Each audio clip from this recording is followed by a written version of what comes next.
से रेजल्ट बाहरी आउ किए टपर तो आउ किए पास करछंती आमे जदि भारत कथा कहबा तेबे सबुठारु कठिन परीक्षा हेउजी यूपीएससी एवं एथिरे जणे झियो सफलता अर्जन करिसेंती एवं से जहा कहिसेंती शुणिले आपण मध्य आश्चर्य हेबे।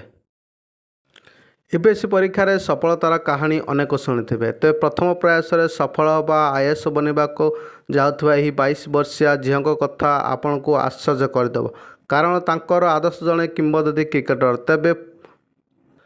तेलंगानार अन्ना रेड्डी यूपीएससी सफलतार कहानी एवं बेस चर्चार टीम इंडियार पूर्वतन कैप्टेन विराट कोहली को निजर आदर्श बोली कहते अनन्या केवल से नुहे अनन्या कहते विराट कोहली मो पसंदर खेलाड़ी एवं तांकु लढ़ुआ मनोभाव प्रेरणा जोगाई फलाफल उपर ध्यान न दे लक्ष्य पूरण पर कठिन परिश्रम करने जरूरी कौन सी परिस्थिति रे पराजय स्वीकार प्रस्तुत नथिबा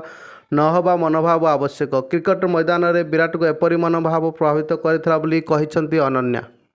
यूपीएससी सफलता सहज नुहे कहुए यही परीक्षार प्रस्तुत पर दरकार पड़े एकाग्रता कठिन परिश्रम पुणी मसे कि 2 मास नुहे 1.5 वर्षर समय यही समय भितर परीक्षा हुए परीक्षार्थी निष्ठा निरंतर एकाग्रता एवं परिश्रम तेलंगानार मेहबूबनगर जिलार अन्य एक मध्यवित्त परिवार झील माँ मंजुला होममेकर एवं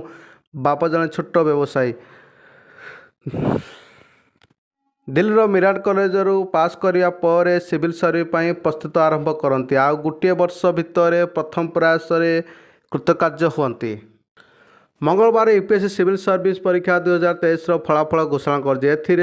22 वर्षीय अनन्या भारतीय रैंकर तृतीय नंबर स्थान हासिल कर प्रथम तालिका आदित्य श्रीवास्तव और द्वितीय अविनाश प्रधान होती।